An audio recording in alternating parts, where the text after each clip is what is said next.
ডিম্পু ভাই আগতে গৈছেনে? আগতে যোৱা নাই, বৈষ্ণৱদেৱী গৈছিলোঁ, কেদাৰনাথ যোৱা। তোৰ মনটো ভাগৰ লাগিছে নেকি? জীৱনত প্ৰথমবাৰ এনেকৈ খোজ কাঢ়িছোঁ। তো গুড মৰ্ণিং বন্ধুসকল, এতিয়া আমি আছোঁ বৰ্তমান সীতাপুৰত আৰু আমি সকলোৱে এনেকৈ ৰেডি হ'লোঁ কেদাৰনাথত যোৱাৰ কাৰণে। আৰু আমি যিখন গাড়ীত আহিছিলোঁ সেইখন গাড়ীতে আমি এনেকৈ আহি আছোঁ। আৰু ৰাস্তা যিহেতু অকণমান পিছল হয়, গতিকে লাচি দৰকাৰ হ'ব, গতিকে লাচি আমি এডাল কিনি ল'লোঁ। তো এনেকৈ আমি যাত্ৰা এতিয়া আৰম্ভ কৰিলোঁ। তো এনেদৰে আমাৰ যাত্ৰা আৰম্ভ হৈ গ'ল। ডিম্পু ভাই আগতে গৈছেনে? আগতে যোৱা নাই, বৈষ্ণৱদেৱী গৈছিলোঁ, কেদাৰনাথ যোৱা নাই। হয় হয়, তো মোৰো প্ৰথম, ডিম্পু ভাইৰো প্ৰথম, আমাৰ চবৰে প্ৰথম। তো এনেকৈ গৈ আছোঁ। তো আমি গাড়ীৰ পৰা নামি এনেকৈ খোজকাঢ়ি গৈ আছোঁ, মানে আগত আৰু গাড়ী আছে, তো তালৈ খোজকাঢ়ি গৈ আছোঁ। তাৰ পৰা 5 কিলোমিটাৰ আমাক গাড়ীত লৈ যাব। তো আমি ইয়াৰ পৰা এনেকৈ 5 কিলোমিটাৰ গাড়ীত যাব লাগিব। তো এতিয়া আমি গাড়ীত উঠি লওঁ।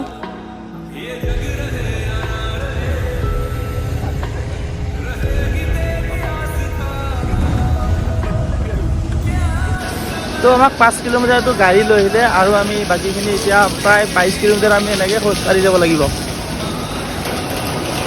তো গাড়ীক বাই বাই দি আমি এতিয়া খোজকাঢ়িবলৈ আৰম্ভ কৰিলোঁ। আৰু 1 কিলোমিটাৰমান আহিলোঁ, আহি মানে ভাগৰ লাগিলে অকণমান।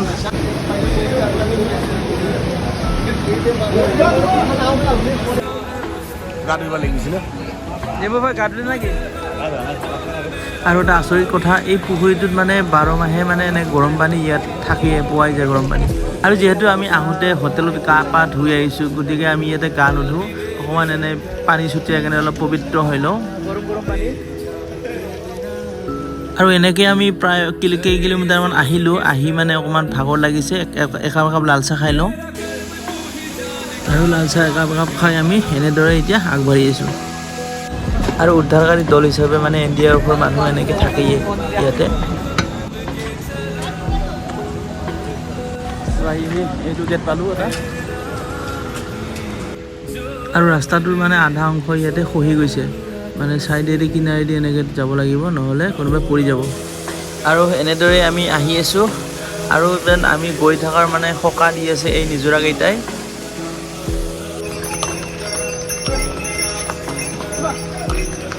তো এনেকৈ অকণমান আহিছোঁ, মানে ডিম্পুহঁতে আগত গুচি গ'ল, মই পিছ পৰি ৰ'লোঁ এতিয়া। আৰু আহি আহি পাহাৰৰ মাজেদি সেই বৰফৰ পাহাৰ এখন দেখা পাইছোঁ, দেখি মানে ভাল লাগি গৈছে।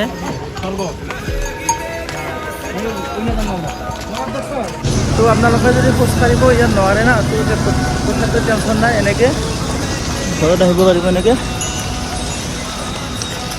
আজি মানে বতৰটো খুব সুন্দৰ, একদম পুৰা ৰ'দ দি আছে, একদম চব ৰ'দ দি আছে। তো আহি আছোঁ, ইমান ভাগৰ লগা নাই, লাহে লাহে আহি আছোঁ।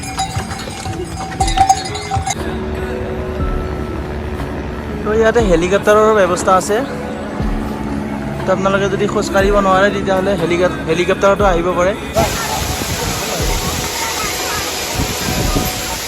আৰু খোজকাঢ়ি আহি এইকেইটা বছৰ পালে মানে ভাগৰ চাগৰ নোহোৱা হৈ যায়। তোৰ এটা কথা কওকচোন, আপোনালোকে ক'ৰ পৰা আহিছে? আমি দুধনৈৰ পৰা আহিছোঁ, গোৱালপাৰা। অসম। তো মিডলদাৰ জিলাৰে হয়। হয়। আৰু আমি কিমানমান কিলোমিটাৰ আহিলোঁ এতিয়া? আমি 3 কিলোমিটাৰ আহি পালোঁ। এতিয়া আমি আৰু 14 বা 15 কিলোমিটাৰমান আছে, ওচৰলৈ আহিছোঁ। তো এনেকৈ আমি গৈ আছোঁ। জয় বাবা কেদাৰ। জয় বাবা কেদাৰনাথ। তো আপোনালোকে যদি খোজকাঢ়িব নোৱাৰে, তো এনেকুৱা পালকিতো উঠি আহিব পাৰে।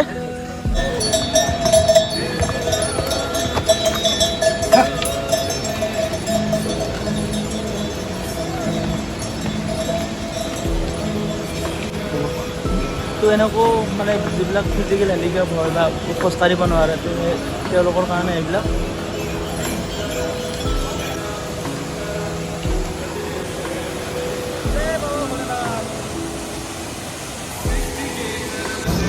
তো লাহে লাহে আমি এনেকৈ গৈ আছোঁ। দাদা কিমান কিলোমিটাৰ আহিলোঁ আমি এতিয়া? আমি 6 কিলোমিটাৰমান আহিলোঁ, আৰু প্ৰায় যদি চাব যাওঁ আৰু 5 ঘণ্টা 6 ঘণ্টামান ট্ৰেক কৰিব লাগিব চাগে যাই পাওঁতে। হয় হয়, ভাল লাগি আছে। জয় মহাদেৱ। জয় মহাদেৱ।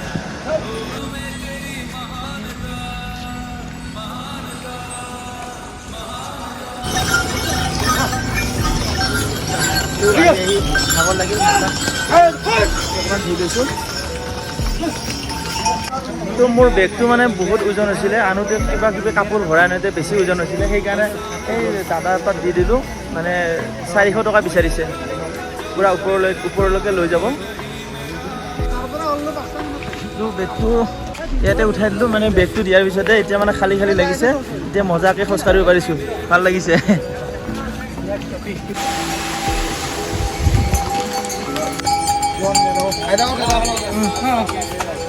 হৰ হৰ মহাদেৱ। তো বহলি মানে বহি দেখিব ইচ্ছা যায়। তো বিকাশ ভাই কেনেকুৱা লাগিছে এতিয়া? বহুত ভাল লাগিছে, তাৰে মাজত কষ্ট হৈছে, এইটো কষ্টটো অনুভৱ হোৱা নাই। হয়, তো আমি সেনেকৈ লাহে লাহে গৈ আছোঁ, জিৰাই জিৰাই। তো লাহে লাহে গৈ হ'লেও আমি বাবাৰ আজি দৰ্শন কৰিমেই। তো আহি আহি আমাৰ ভাগৰ লাগিছে, তো ইয়াতে আমি অকণমান মেগী খাই লওঁ। আৰু আমি অৰ্ডাৰ কৰা মেগী আহি গ'ল। কেনেকুৱা টেষ্টি নে? মেগী পেকেটৰ দাম হ'ল 5 টকা, কিন্তু বনাই দিয়াৰ কাৰণে লয় 50 টকা। তো উপায় নাই।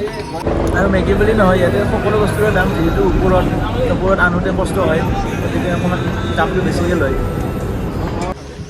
তো এনেদৰেই অকণমান আহিছোঁ, অকণমান জিৰাইছোঁ, উপায় নাই, বহুত ভাগৰ লাগে। আৰু আহি আহি আমি বহুত দূৰ আহি পালোঁ, আৰু কেদাৰনাথ ইয়াতে 10 কিলোমিটাৰ আছে। তো এনেকৈ গৈ থাকিলে নিশ্চয় পাই যাম আমি।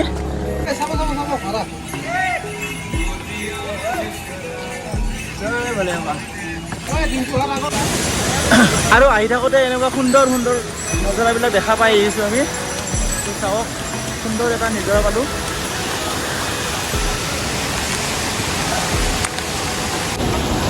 তো আহি থকা ৰাস্তাত এখন সৰু দলং এখন পালোঁ। এনেকৈ আৰু এই যাত্ৰা ইমান সহজ নহয়। তো আহি আহি আৰু এখন দলং পালোঁ। ইয়াতে জিলাপি দোকান কি আছে।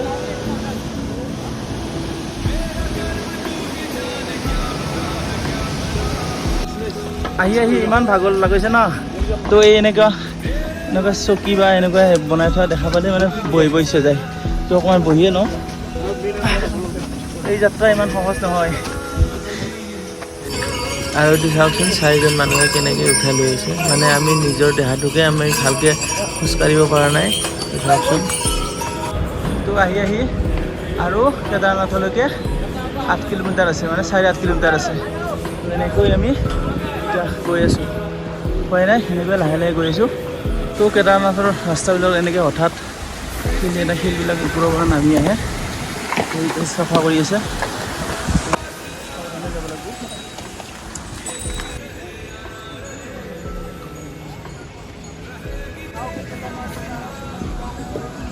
আৰু আমি এনেকৈ উঠি দিব লাগিব।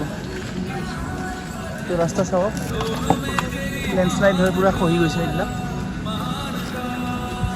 তো মাজতে যে কেইদিনমান বন্ধ হৈছিলে, তো এইখিনি জেগা আছিলে এনেকৈ। তো এইখিনি জেগাত আৰু চিৰি তিৰি নাই। তো এনেকৈ মাজে মাজে আহি থাকিলে মানে এনেকৈ কিছুমান শ্বৰ্টকাটো পোৱা যায়। এনেকৈ শ্বৰ্টকাটেদি আমি এতিয়া উঠি গৈ আছোঁ। তো ইয়াতে আপোনালোকে আহিলেও ভুলতো মানে শ্বৰ্টকাট ৰাস্তাৰে নাহিব, মানে অৱস্থা বেয়া হৈ যাব।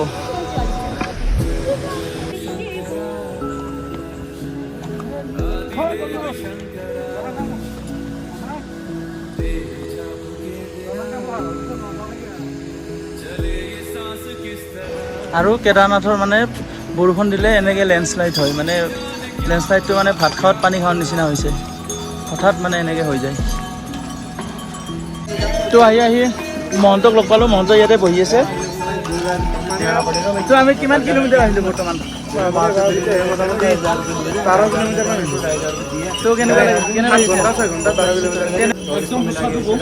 মিনিমাম আৰু এইফালে সুমন ভাই আছে, তো কেনেকুৱা এক্সপিৰিয়েঞ্চ?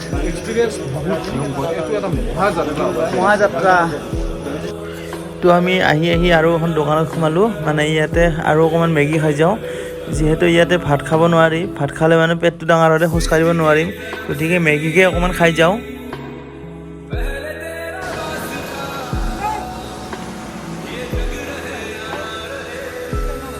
তো ইয়াতে দুদিন আগত এনেকৈ লেণ্ডশ্লাইড হৈছিল আৰু ৰাস্তা বন্ধ হৈ গৈছিল, এতিয়া খোলা দিছে। তো এতিয়াও মাটিবিলাক এনেকৈ পৰি আছে। তো আমাৰ যাত্ৰা এনেদৰে অব্যাহত আছে আৰু প্ৰায় 5 কিলোমিটাৰমান আছে।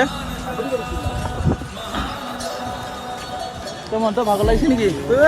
ভাই জীৱনত প্ৰথমবাৰ এনেকৈ খোজ কাঢ়িছোঁ 22-23 কিলোমিটাৰ, আৰু ভগৱানে এইখিনি অলপ ৰাহত দিছে। হয় হয়, জয় কেদাৰনাথ।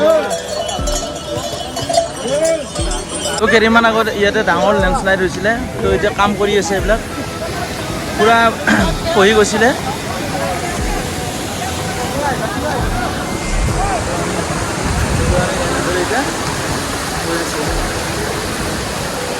আৰু এওঁলোকে ধুনীয়াকৈ ৰাস্তা চাফ চিকুণ কৰি আছে, চেলুট এওঁলোকক।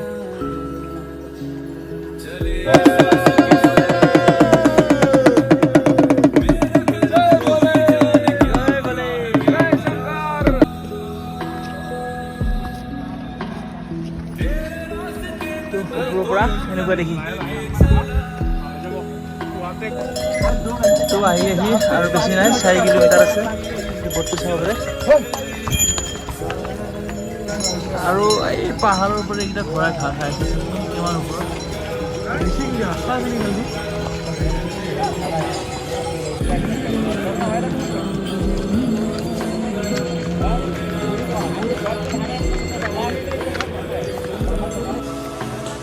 আৰু এইখিনি চাওকচোন বন্ধুসকল, কি ভয়ংকৰ হৈ আছে একদম। তো ঘোঁৰাকেইটা এনেকৈ আহি থাকে, তো ঘোঁৰাক চাইড দিব লাগে, নহ'লে খুন্দাই একেবাৰে বগৰাই দিব। আছে নেপাল চে। আৰু এইবিলাক যিমান টেণ্ট দেখিছে, ইয়াতে ৰাতি থকাৰ সুবিধা আছে। আপোনালোকে ইয়াতো থাকিব পাৰে আহিলে। গতিকে আমি ইয়াতে নাথাকোঁ, আমি হোটেল লৈছোঁ। ইয়াতে অকণমান ঠাণ্ডা বেছি হয়। তো আগত এটা গেট দেখা পাইছোঁ, আৰু বেছি নাই, আৰু মোটামুটি 1 কিলোমিটাৰমান আছে। 1 কিলোমিটাৰ পিছত আমি পাই যাম আমাৰ লক্ষ্যস্থান কেদাৰনাথ।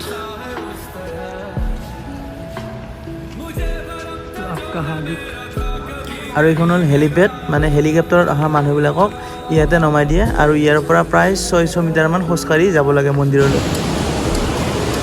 তো এইখিনি আহি পালোঁ। তো এইখিনিৰ পৰা আৰু বেছি নাই, পামেই অকণমান আগত। আৰু চাওকচোন, আৰু ফাইনেলি সৌটোৱে হ'ল আমাৰ লক্ষ্যস্থান বাবা কেদাৰ। আমি গতিকে ৰাতিপুৱা আমি দৰ্শন কৰিম, গা পা ধুই আহি ধুনীয়াকৈ পূজা কৰিম। আৰু ফাইনেলি আহি পালোঁ কেদাৰনাথৰ। তো আমি ইয়াতে ৰুম লৈছোঁ, এইটো আমাৰ ৰুম। ইয়াতে মোটামুটি আমি 5-6জনমান থাকিম ইয়াতে। আৰু দেখাই আছে ৰ'ব, আৰু এইফালে ডিম্পুহঁতৰ ৰুমটো এইটো, ডিম্পু সোমাই আছে। ঐ পবিত্ৰ দা, হেল্ল'।